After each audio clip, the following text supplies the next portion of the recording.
오늘 말씀을 이렇게 듣다 보면은 굉장히 은혜가 되실 거예요. 왜냐면은 이 내용이 이렇게 한 가운데를 두고 이전의 고백과 그 한 가운데를 두고 이후의 고백이 틀려지거든요. 그래서 믿음의 눈을, 오늘 제목이 믿음의 눈을 한번 떠보자. 제가 이제 우리 성도님들한테 권하는 거야. 한번 우리도 믿음의 눈을 한번 떠봅시다. 믿음의 눈을 뜨고 나면 뜨기 전에는요, 상황이 너무 힘든 거예요. 모든 상황이 어려운 거예요. 근데 정말 기도 속으로 들어가서 믿음의 눈을 뜨고 나면 똑같은 상황인데 다른 게 보이는 게 우리 그리스도인들에게는 영적인 세계가 있기 때문에 그거거든요. 제가 그래서 이 믿음의 눈을 열고 주를 바라보면 여러분들의 모든 상황이 달리 보여요. 달리 보이면 이제 응답이 오는 거죠. 제가 이 말씀을 준비하면서 떠오르는 한 예화가 있는 거예요. 그게 뭐냐면 저희 여러분들은 다 알고 계시는 내용인데, 제가 셋째를 낳을 때 어땠냐면 안양에서 임신을 했어요. 셋째 임신을 안양에서 했는데, 그 전에 제가 무엇을 했냐, 여러분들 다 아시는 것처럼 무점약을 열심히 먹었습니다. 무점약을 열심히 먹었는데 그 아이가 임신을 한 거예요. 그걸 몰랐던 거죠. 그래서 병원을 찾아갔더니 6주인데 산부인과 선생님이 뭐라 그러냐면 무조건 낙태입니다 이러는 거예요. 임신한 것도 놀라운데, 저희가 부교육자 때인데 줄줄이 애들이 있는 것도 힘들잖아요. 근데 생명이 생겼는데 그 아이를 뭐 단호해요. 그 산부인과에서는 이거는 안 됩니다 그러는 거예요. 그래서 제가 막 울면서 무점약을 져준 병원을 간 거예요. 그랬더니 너무 심합니다. C급이래요. 그래서 이 아이가 저도 어떻게 판단을 못 하겠습니다. 그 병원에서 너무 절망적인 얘기를 들은 거예요. 그래가지고 제가 또다시 산부인과를 간 거예요. 그렇다면 선생님, 이 아이가 기형아가 나올 확률이 어떻게 됩니까? 그랬어요. 그랬더니 2%래요. 근데 우리는 2%면 98%는 괜찮은 아이를 낳을 수 있는 거잖아요. 근데 의사들이 바라보는 그 2%는 확률적으로 굉장히 높은 거래요. 그래가지고 낙태를 권합니다. 아이들도 있는데 뭐 너무 산부인과 의사가 저 위에 자식 둘이 있으니까 얘는 그냥 장애인 낳지 말고 기형아 낳지 말고 낙태를 계속 권하는 거예요. 그래서 제가 알겠습니다 하고 이제 돌아왔어요. 그래갖고 목사님께 말씀을 드렸죠. 그대로. 그랬더니 우리 목사님이 이렇게 똑같이 말씀하신 거. 아이고야 이 사람아, 하나님께서 6주밖에 안 됐는데 나머지 우리 아기 낳으려면 40주 걸리잖아요. 34주를 창조해 나가실 것인데 뭘 걱정을 하느냐, 기도해라. 그러면서 만약에 그런데도 기형아가 난다면 내가 책임지겠다. 뭐 혼자 키우나요? 저도 키워야 되는데. 근데도요, 그 한마디가 저한테 너무 위로가 된 거예요. 그래, 내가 이 6주밖에 안 됐고 98%의 확률이 있는데 왜 2%에 이렇게 슬퍼해? 하나님이 분명히 34주 동안 창조해 가실 거야. 이 한 가닥 그 목사님의 말 한마디에 내 모든 인생을 걸고 이제 어떻게 했냐면 난 병원 안 갈 거야 이러면서 뭐 하냐면 기도로 들어가기 시작한 거야. 그때 제가 두 아들에게 치여가지고 영적인 힘이 좀 없을 때였어요. 기도도 안 할 때고 너무 지쳐가지고 막 어렵게 살 때였는데, 하나님이 이 아이 기형아 나면 안 되잖아요. 그래갖고 제가 얼마나 기도 속으로 들어갔겠어요. 하나님, 우리 아이 창조해 주십시오 하면서 기도를 했는데, 제가요 기도하다가 한 달 만에 제 안에 있는 그 두려움 있잖아요. 기형아를 낳는다는 그 두려움, 뭐 내지는 장애아를 낳으면 어떡하지 하는 그런 염려 걱정이 다 날아가져 버린 거예요. 왜냐하면 기도 속에서 하나님이 저에게 믿음의 확신을 주는 거예요. 오늘 찬양하신 것처럼 확정을 지어주시는 거예요. 그래서 제가 언제까지 안 가냐, 제가 다 제왕절개를 했기 때문에 마지막에는 이제 수술하러 가야 되기 때문에 최대한 이제 몸을 검사할 수 있는 거의 8개월 후반까지 병원을 안 가면서 기도했는데, 한 달 만에 제가 기도하다가 무엇을 봤냐면, 기도만 하면 하나님이 은혜 받았던 것 중에 하나가 뭐가 있었냐면, 이런 강대상처럼 이런 데서 어떤 젊은 막 진짜 힘 있는 선교사님이신데 찬양 사역자예요. 그분이 막 아이들에게 막 찬양하면서 이끄는 그런 파수꾼의 역할을 하는 거를 제가 이 영상이 떠오르면서 너무 감동을 주는 거예요. 그래서 제가 이 아이는 혹시 여자아이가 아닐까? 이런 생각을 했어요. 근데 기도하면 할수록 하나님이 앞으로 시대에 이 아이가 많은 사람들에게 이 복음의 빛을 증거하는 여전사와 같은 자가 되겠구나. 이 아이는 여자아이 같다. 이런 마음에 하나님이 확신을 준 거예요. 여러분들은 증거를 보고 계십니다. 하지만 그런 미래를 하나님 제 기도 가운데 이 기영아를 낳으면 어떡할까 하는 그 불안 가운데 하나님 기도 속에서 미래를 보여주신 거예요. 근데 그게 그냥 붙잡고 싶은 게 아니라 제 마음이 얼마나 도장처럼 확증을 시켜줬는지 그 이후부터는 병원도 안 가고 제 마음에 이 믿음이 있어서 여자라는 아이라는 확신을 갖고 저의 얼굴을 닮으면 안 돼서 진짜 이목구비 뚜렷한 어떤 여자의 얼굴 사진을 컴퓨터 들어갈 때마다 보고 나올 때마다 보면서 태교를 했어요. 예쁜 얼굴 나오게 해달라고. 근데 딱 태어났는데 얼굴이 너무 못생긴 거예요. 사람들이 다 아이고 사모님 맨날 그렇게 이쁘다 하는데 걔 진짜 그렇게 이쁜 거 아니에요. 맨날 그렇게 쿠사리를 쥐고 사람들이 그랬는데도 제 마음속에서는 아무 상관없는 거예요. 아기가 태어났는데 머리부터 발끝까지 팔 다리가 다 있고 손가락 발가락 다 있고 눈, 코, 입 그대로 다 있고 저는 너무 이쁜 거예요. 근데 갈수록 이뻐지잖아요. 그쵸? 아멘? 그래서 제가 본 거죠. 근데 이 본문의 말씀이 지금 제가 하는 거랑 똑같아요. 다윗이 어떤 상황이었냐면은 사울 왕이 죽이겠다고 3,000명의 군대를 갖고 이스라엘이 우리나라 경기도랑 뭐 강원도 정도밖에 안 된다는 거 여러분들 상식적으로 아시잖아요.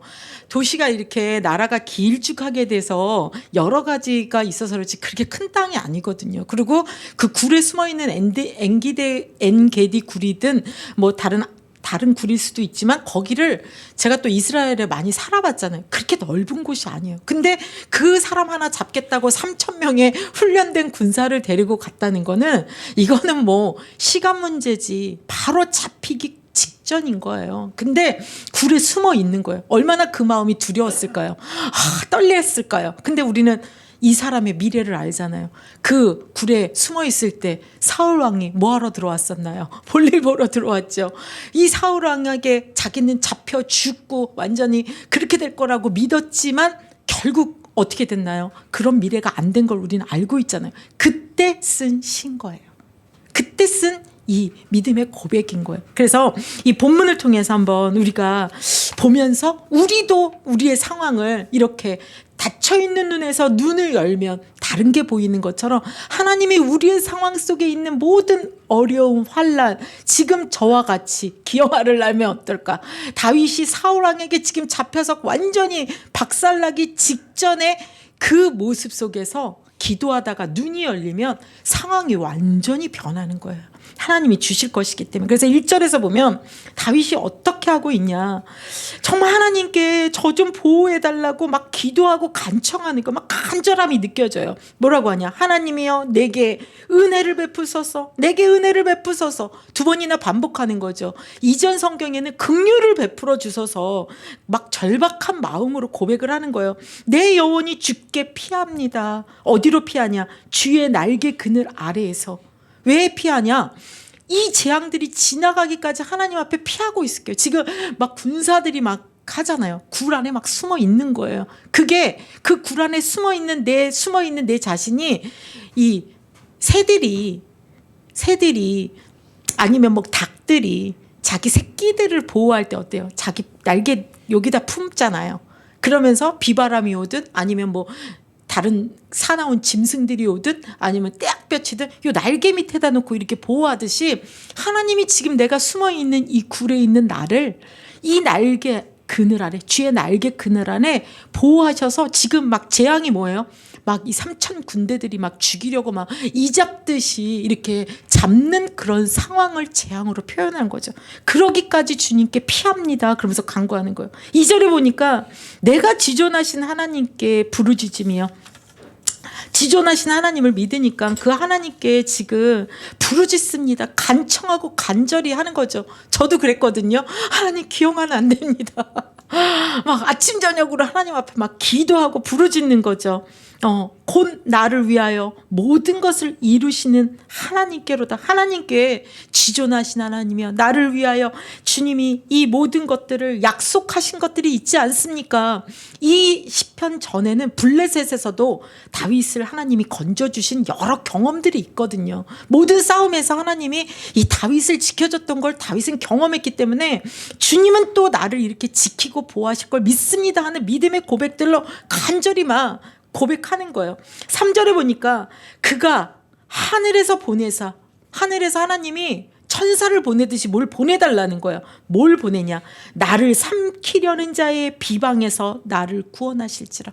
나를 막 지금 삼키려고 하는 거잖아요. 이 3천 군대가 사울 왕이, 그러니까 거기서 나를 구원하소로. 어떻게 구원하냐? 하나님이 그의 인자와 진리를 보내시리로다. 믿음의 고백을 하는 거예요. 인자와 진리가 뭐냐? 인자가 지난주에도 말씀드렸는데 헤세드. 하나님의 헤세드, 하나님의 사랑, 하나님의 보호하심, 하나님이 우리 자녀들을 지키시는 것처럼 변함없는 하나님의 그 언약적 사랑이에요. 오늘 일부 메시지, 우리를 사랑하셔서 우리를 하나님과 연합시키기 위해서 그의 아들을 보내서 정말 조롱당하고 모욕당하고 수치당하고 벌거벗김 당해서까지도 우리의 죄를 그에게 더 씌우고 희생시켜 우리를 하나님께로 오게 하려는 그 모든 것들이 헤세드거든요. 하나님의 무한한 사랑, 아가페 사랑, 끝이 없는 사랑. 그러면서 진리를 보내달래. 왜 진리를 보내요? 지금 다윗이 당하는 이게 다윗이 잘못해서 그런 게 아니잖아요. 사울 왕이 뭐죠? 시기 질투죠. 저 아이가 왕이 되겠구나, 내 자리를 뺏기겠구나 해서 자기를 죽이려고 하는 억울함 속에 있는 거니까, 진리라는 게 뭐예요? 하나님의 공의와 하나님의 그 심판으로 정말 나의 억울함을 좀 봐주십시오. 그래서 하나님의 인자 헤세드와 이 진리를 보내셔서 이 모든 나를 삼키려는 자에게서 나를 구원해달라고 고백하는 거죠. 그러면서 4절에는 더 절박하게 고백하고 있어요. 뭐라고 하냐면, 내 영혼이 사자들 가운데 살며, 사는데 어디서 산대요? 자기 영혼이 사자들, 내가 불사르는 자들 중에 누웠으니. 살고 누웠는데 어디에 누웠냐? 사자들. 또 뭐에? 불사르는 자들. 이 사자들이라는 거 생각해보면 그렇잖아요. 지금 사자가 으르렁거리면서 먹이를 주위를 막 배회한다고 생각해보세요. 그 안에 오들오들 떨고 있는 사슴들이나 약한 짐승들 어떤 느낌이겠어요? 지금 굴 속에 숨어 있는데 막 진짜 이잡듯이 수색하고 돌아다니니까 자기가 지금 사자가 으르렁거리는 것처럼 자기 주위를 두는 그 사이에 자기가 살고, 또 불사르는 자 뭐예요? 우리가 왜 그러잖아요. 누군가가 시기 질투하면서 막 저 사람은 으르렁거리면 와, 그 심령이 막 불타는 것 같잖아요. 사울 왕이 지금 다윗을 죽이려고 이 질투심에 이 심령이 막 진짜 불타오르니까 그걸 불사르는 자 중에 자기가 누웠다라고 고백하는 거예요. 곧 사람의 아들들 중에라. 이는 창과 화살이요 그의 혀는 날카로운 칼이라.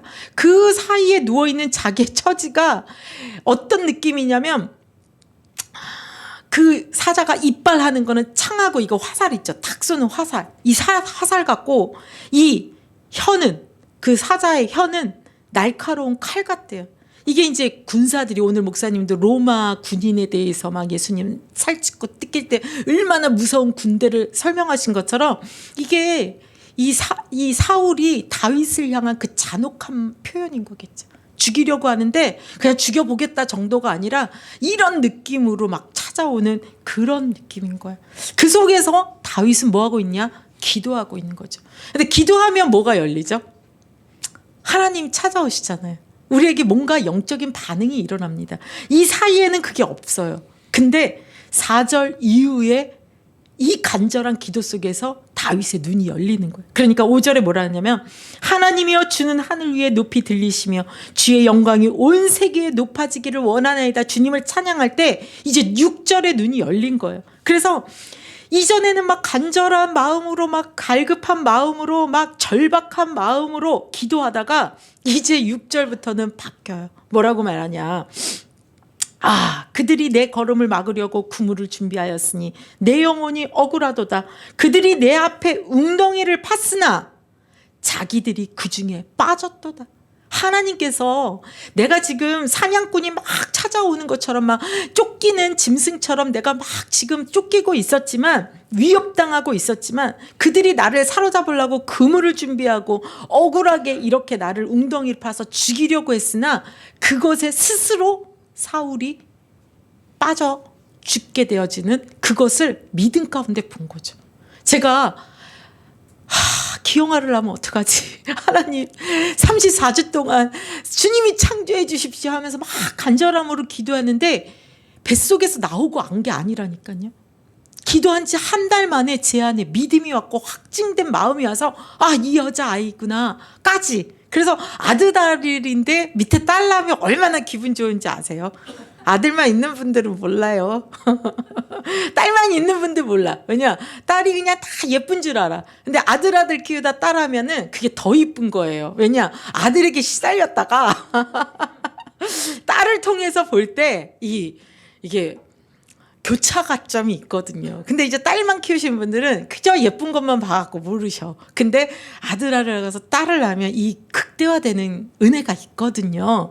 이걸 말씀드리려는 게 아니라 하나님께서 그런 다윗에게 뭘 보여주신 거냐? 미를 보여주신 거죠. 지금은 아직도 이 내용은 굴에 갇혀 있어요. 근데 굴에서 빠져나와 결국 우리는 그 결과를 알고 있잖아요. 그가 용변을 보러 왔을 때 그 시편일지는 모르겠지만 옷자락을 잘라서 이야기하고 그 죽음의 위기에서 구원받는, 우리는 그 뒤에 사실을 알잖아요. 그런 일들이 다윗에게 고백이 되진 거예요. 뭘까요? 믿음의 눈이 열려진 거죠. 믿음의 눈이 열려져서 결국 자기를 기름 부어서 왕으로 세우겠다는 하나님이 신실하게 그 언약을 지킬 거에 대한 믿음의 확증이 온 거예요. 내가 웅덩이에 빠져서 잡혀 삼켜 하나님이 나에게 언약하신 왕으로서의 일을 못하는 것이 아니라 내 억울함을 아시고 하나님이 진리와 헤세드로 공의를 베푸실 때 사울 왕이 심판받고, 여기에 보면 비방한다고 하는데 그 비방의 언어가 사실은 망신을 주고 이런 뜻이라고 해요. 그를 망신 줘서 넘어뜨리고 하나님이 공의로 세우시겠다는 확정이 온 거예요. 그러니까 이제 세 번째는 완전히 바뀝니다. 고백이. 하나님께서 이 정말 간구하고 기도하던 그 간청함에서 이제 찬양으로 바뀌는 거예요.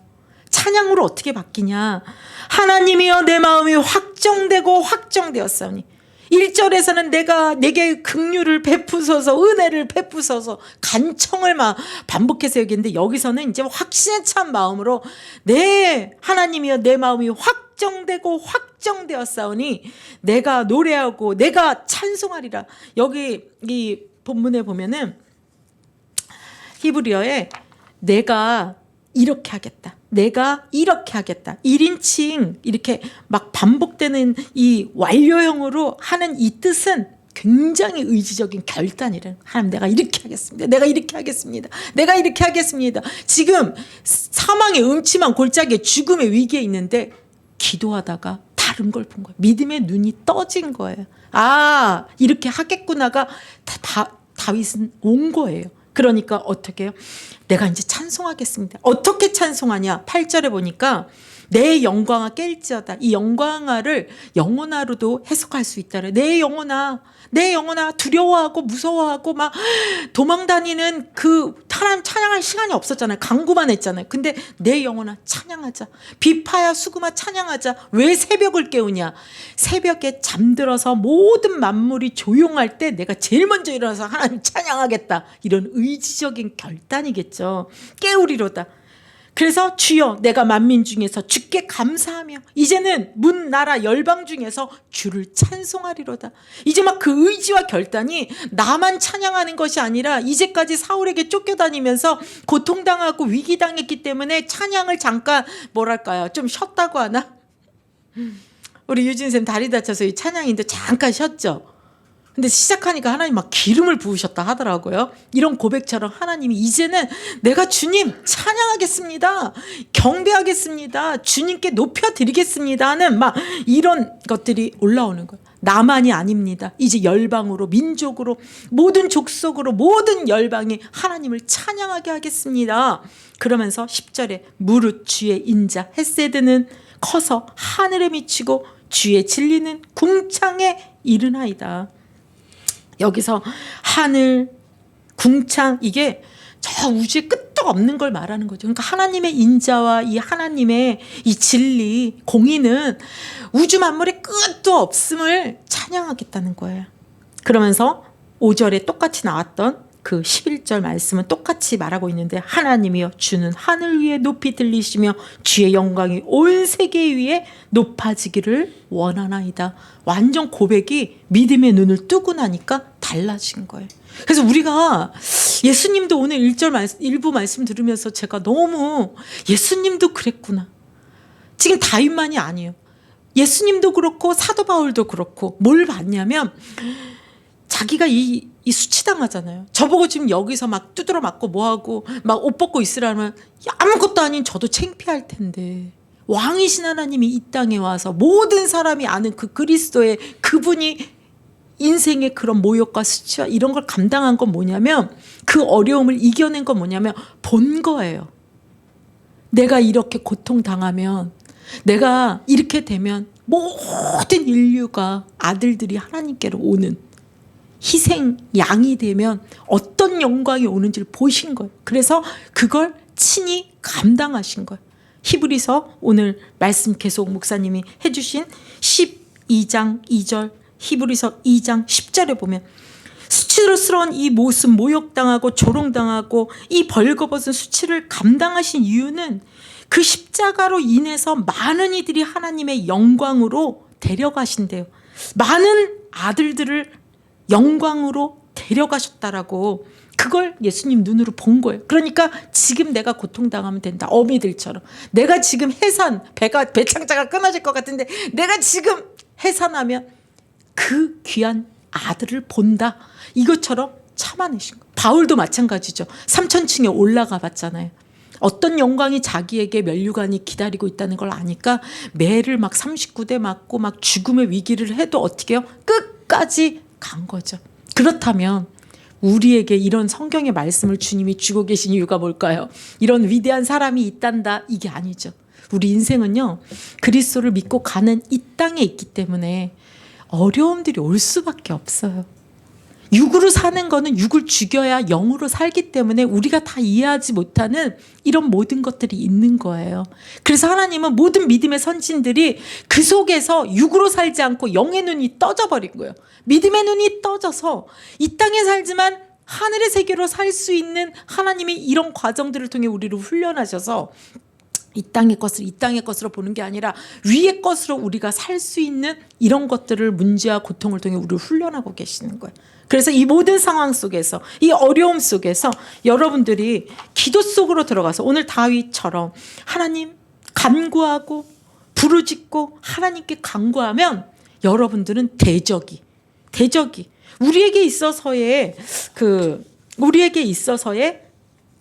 재앙은 삼키려는 자는 비방하는 자는 사자는 불사르는 자는 이 칼과 같고 이빨 화살과 같은 창과 같은 거는 사람마다 질병일 수도 있고 뭐 여러 가지 가족 문제도 있고 여러 가지가 있을 수 있어요. 지금 내게 처한 것들이. 근데 하나님은 얘야 그게 끝이 아니다. 나를 바라봐라. 이것에 내가 너희에게 무엇을 보낸다? 인자와 그 헤세드와 진리를 보내서 내가 너를 그 억울함에서 그 구원함에 이를 거고 이 새가 자기 날개 밑에 보호하듯 보호할 것이다. 그래서 난 너를 통해 너 입을 통해 너의 인생을 통해 너의 말을 통해 찬양받을 거다. 영광받을 거다. 찬송받을 거다. 그것은 불타는 날 우리가 주님께 가는 그 불타는 날 없어지지 않는 영광이에요. 이 땅에서 다 불살라져도 주님께 찬양하고 경배하고 주를 높였던 이 다윗과 같은 이 모든 것은 영원한 세계까지 이어지는 축복이 진짜잖아요. 진짜잖아요. 그러니까 하나님은 시간 안에 갇혀 있는 분이 아니기 때문에 우리에게 가장 유익한 것이 무엇인지를 알기 때문에 우리에게 문제와 고통과 어려움을 주더라도 그것을 이뤄내시려고 하시는 주님이라는 걸 알고 여러분들이 주님과의 신실함, 주님과의 이 관계의 믿음, 이것이 있다면 여러분들은 예수님처럼, 바울처럼, 오늘 다윗처럼 이겨낼 수 있을 겁니다. 부족한 저마저도 기도하다가 이 아이가 하나님이 여자아이로 주시겠구나는 믿음 오니까 어때요? 8개월을 견디잖아요. 8개월을 견디잖아요. 진짜 견뎌내잖아요. 왜냐? 훌륭해서가 아닙니다. 기도 속에 들어갔을 때 하나님이 알려주시고 보여주시니까 내 마음이 확정되고 확정됩니다. 주님만 찬양했을 때 주님은 정말 위대하십니다. 이런 고백들이 우리 인생 가운데 나와줄 줄 믿습니다. 여러분들 어떤 상황 속에 있습니까? 그 상황에 믿음의 눈을 한번 떠보시기 바랍니다.